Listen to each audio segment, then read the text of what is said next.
Wabarakatuh. Puji syukur kehadirat Allah Subhanahu wa Ta'ala karena telah memberikan kesehatan dan kemampuan kepada saya dan teman saya untuk menyelesaikan tugas yang diberikan oleh dosen Bapak Yaris selaku dosen kriminologi Universitas Muhammadiyah Malang. Pertama-tama saya akan memperkenalkan diri.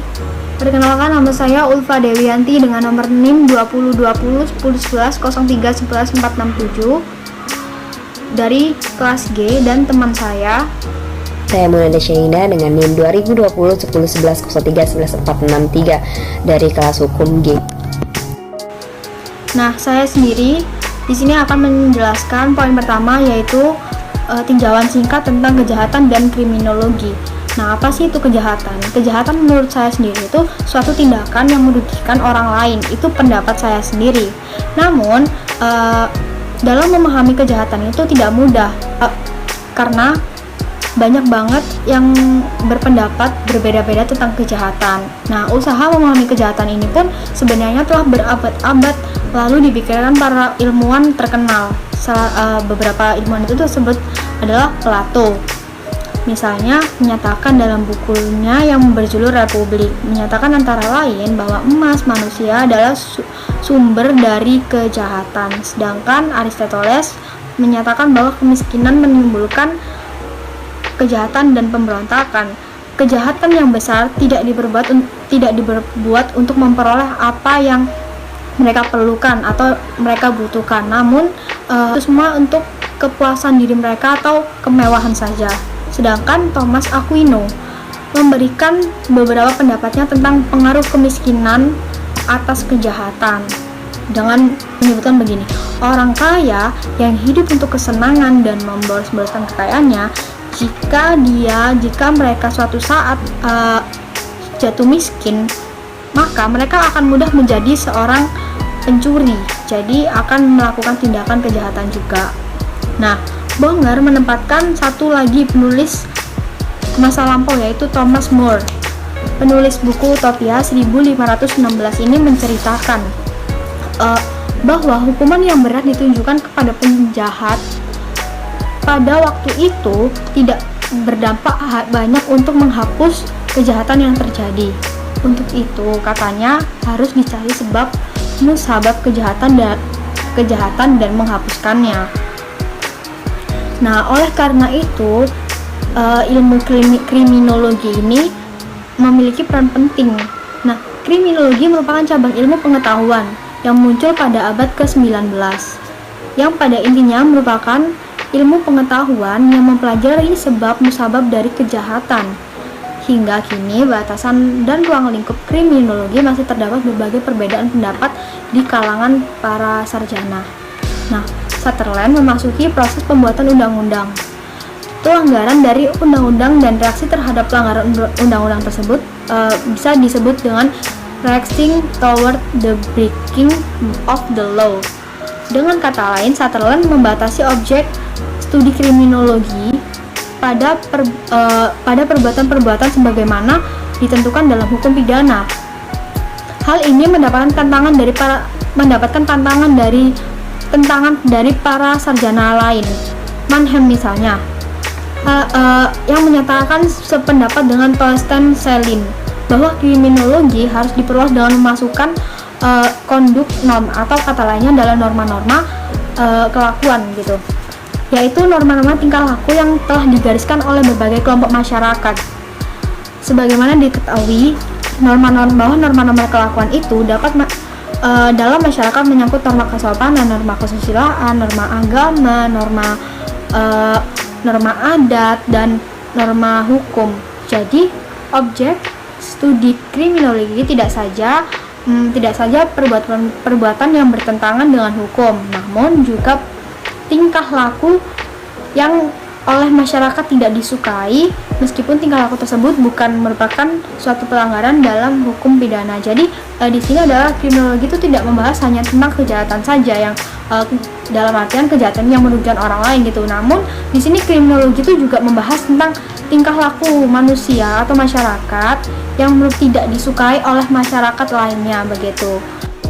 Faktor-faktor yang memicu perkembangan kriminologi. berawal dari pemikiran bahwa manusia merupakan serigala bagi manusia yang lain, atau kata lainnya adalah homo homini lupus, selalu mementingkan kepentingan sendiri tanpa pernah memikirkan kepentingan orang lain. Nah, maka diperlukannya suatu norma untuk mengatur kehidupan mereka. Hal tersebut sangat penting, norma tersebut sangat penting untuk kehidupan manusia, supaya mereka tidak seenaknya sendiri dan tidak merugikan orang-orang di sekitarnya. Nah, tujuan dari norma adalah untuk ditaati, dan ditaati itu diperlukannya juga suatu sanksi. Dalam ilmu hukum dikenal berbagai bentuk norma yang berlaku di masyarakat. Contohnya adalah norma kesopanan, norma kesusilaan, norma adat, norma agama, dan norma hukum. Di antara norma-norma tersebut, bentuk sanksi yang sangat atau yang paling berat adalah terdapat dalam hukum pidana, yaitu sanksi berupa derita atau nestapa yang diberikan secara sadar dan sengaja pada seseorang yang telah melakukan tindakan pidana atau melakukan suatu pelanggaran tindakan pidana. Pasal 10 KUHP telah menetapkan 4 bentuk hukuman pokok bagi seorang pelaku tindak pidana, yaitu hukuman mati, penjara, kurungan, dan denda. Namun, hukuman pidana ini sudah ada dengan saksi yang begitu hebat. Namun, mengapa sih kok tetap kejahatan itu sangat marak terjadi, bahkan tiap hari terjadi gitu loh?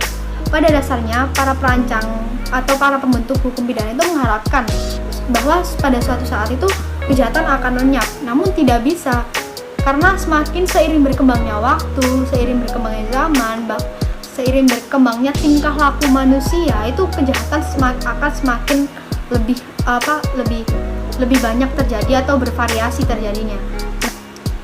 Nah, sebagai contoh salah satunya adalah tanah atau lahan kosong. Dulu semasa masih harga lahan kosong masih belum sebegitu mahalnya seperti sekarang. Dulu lahan kosong di mana-mana banyak, dan mungkin nggak semua itu ada yang punya, jadi lahan liar gitu. Nah, seiring berkembangnya waktu, seiring berjalannya waktu, tanah atau lahan kosong itu, tanah itu sekarang udah mahal diperjualbelikan. Bahkan tanah itu sekarang udah bisa menjadi aset pribadi yang suatu saat itu akan, ketika dijual itu akan mempunyai nilai harga yang sangat mahal. Oleh karena itu, bisa kita lihat sekarang tanah kosong atau lahan kosong itu semua rata-rata udah punya tuannya masing-masing, udah punya pemilik masing-masing. Bahkan tanah yang udah punya pemiliknya itu pun sekarang bisa jadi suatu tindak kejahatan. Contoh, di suatu keluarga itu udah punya bagian masing-masing, udah bagian waris masing-masing dari orang tua mereka. Namun ada pun saudara yang nggak terima, akhirnya mempermasalahkan, dan akhirnya terjadilah perkelahian yang hebat, dan akhirnya terjadilah suatu pelanggaran tindak pidana dengan cara mereka saling serang, mereka saling berkelahi gitu, karena hanya merebutkan sebuah tanah tersebut. Nah, itulah salah satu contoh bahwa perbedaan tindak kejahatan dulu dengan sekarang itu beda. Dulu mungkin tanah kosong ya udahlah, nggak ada yang udah cuek, mungkin cuman beberapa yang mereka paham bahwa ini lahan itu akan jadi sebuah aset yang mahal di masa depan. Dulu nggak banyak mereka yang paham, namun sekarang mereka sudah paham semua. Jadi banyak banget yang menjadikan tanah itu sebagai aset pribadi mereka, dan banyak banget tindak kejahatan yang disebabkan oleh hak waris tanah gitu.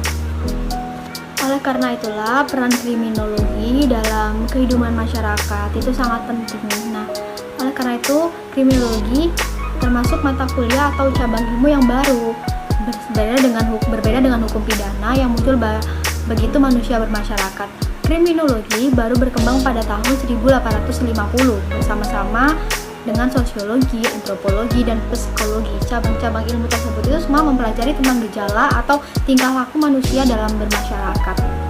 Harus diingat pula, manusia adalah makhluk yang paling berkembang di antara makhluk yang lain. Nama kriminologi sendiri itu ditemukan oleh Topinard, seorang ahli antropologi Perancis. Secara harfiah berasal dari kata crimen, yang berarti kejahatan atau penjahat, dan logos yang berarti ilmu pengetahuan. Maka kriminologi dapat berarti ilmu yang mempelajari tentang kejahatan. Apakah benar kriminologi sebagai disiplin ilmu? Di mana letak kriminologi itu ilmu hukum, ilmu politik, atau psikologi? Kriminologi ada dalam berbagai bentuk ilmu pengetahuan. Karena sejak awal Todd Burnett memperkenalkan kriminologi sudah disebut sebagai ilmu. Hal ini diketahui dari asal kata logos yang dituntut dari kata kriminologi. Maka dengan demikian kriminologi adalah sebuah ilmu. Mazhab lingkungan dalam kriminologi. Pada tahun 1876 menulis buku termasyhurnya El Homo Delinquens, Manusia Penjahat, dan pendiri serta tokoh aliran antropologis atau mazhab Italia, teori tentang manusia penjahat karena kelahiran. Kelahiran manusia telah menentukan anleg atau bakat atau dasar manusia untuk kemudian menjadi penjahat. Hampir 40% dari penjahat-penjahat yang biasanya diberi nama Boropismith-Dadigers, yaitu orang yang melakukan kejahatan karena memang sudah menjadi pekerjaannya, adalah penjahat karena menjadi penjahat sesuai dengan bakat mereka yang telah ditentukan karena kelahiran mereka. Penyelidikan Lombroso lebih diarah pada unsur manusia yang melakukan kejahatan dan bukan diarahkan pada kejahatan. Mazhab lingkungan dikemukakan oleh Alex Knight. Isinya yang penting adalah keadaan sosial di sekelilingnya kita. Keadaan sekeliling kita adalah suatu pembenihan untuk kejahatan. Mazhab lingkungan berpandangan bahwasanya lingkungan tempat tinggal individu merupakan faktor utama mengapa suatu individu terjerumus dalam perilaku yang menyimpang atau kejahatan, terutama individu yang sedang berada pada masa tumbuh kembang. Hal ini akan mempengaruhi psikis dan pola pikir individu tersebut di kemudian hari. Saya akan menjelaskan terlebih dahulu tentang teori-teori kriminologi menurut mazhab lingkungan. Yang pertama ada pengertian sosial kontrol. Nah, teori-teori kontrol sosial sebaliknya tertarik pada pertanyaan mengapa sebagian orang taat pada norma. Para penganut teori ini menerima bahwa pencurian bisa dilakukan siapa saja, bahwa kenakalan juga bisa dilakukan siapa saja. Pertanyaannya justru, mengapa orang menaati norma di tengah banyaknya cobaan, wujukan dan tekanan melakukan pelanggaran norma? Nah, jawabannya adalah bahwa anak-anak muda dan orang dewasa mengikuti hukum sebagai respon atas kekuatan-kekuatan pengontrol tertentu dalam kehidupan mereka. Mereka menjadi kriminal ketika kekuatan-kekuatan yang mengontrol tersebut lemah atau hilang. Nah, jadi seseorang itu bisa menjadi kriminal karena yang tadi adanya pengontrol lemah atau hilang. Contoh mengontrol itu ada di lingkungan keluarga, misalnya seperti ayah dan ibu kita atau orang tua kita sebut. Nah, di situ dia mengontrol kita dari kita kecil sampai besar agar kita tidak melakukan tindakan kriminal dan selalu menaati hukum. Nah, saat kita sudah beranjak remaja, mungkin pengontrol itu orang tua kita itu lemah karena mungkin sudah tua atau sudah waktunya tidak memberitahu kalian lagi, karena kalau masa remaja itu pasti tahu benar dan tahu yang salah. Nah, yang dimaksud hilang itu mungkin saja orang tua dia sudah meninggal, jadi tidak ada lagi yang mengontrol masa remaja mereka. Teori kontrol sosial yang pertama ada dari Travis Hirschi yang disebut social bonds. Hirschi menyebut social bonds yang mendorong socialization atau sosialisasi dan conformity atau penyuasaian diri, yaitu attachment, commitment, involvement, dan belief, di mana dia mengkaji hubungan ikatan-ikatan sosial dengan penggunaan alkohol, narkoba, dan tingkah laku penyimpangan yang ringan. Nah, dari teori kontrol sosial dari Travis Hirschi, dia memiliki kritik yang teori ini berusaha menjelaskan delinkuensi yang disebut kenakalan dan bukan kejahatan oleh orang dewasa. Jadi dari pengkajiannya dari teori ini, dia itu hanya mengkaji penyimpangan yang ringan yang hanya dilakukan oleh para remaja. Yang kedua ada Michel Goffreson dan Travis Hirschi. Dia menyebut teori ini dengan self-control theory. Mereka justru menegaskan dalil bahwa self-control yang terpendam pada awal kehidupan seseorang menentukan siapa yang jatuh menjadi pelaku kejahatan. Jadi, kontrol merupakan suatu keadaan internal permanen dibanding hasil dari perjalanan faktor sosiologis. Menurut mereka, self-control merupakan pencegah yang membuat orang menolak kejahatan dan pemuasan sesaat lain. Dari kelompok saya, lebih dan kurangnya saya mohon dimaafkan. Wassalamualaikum warahmatullahi wabarakatuh.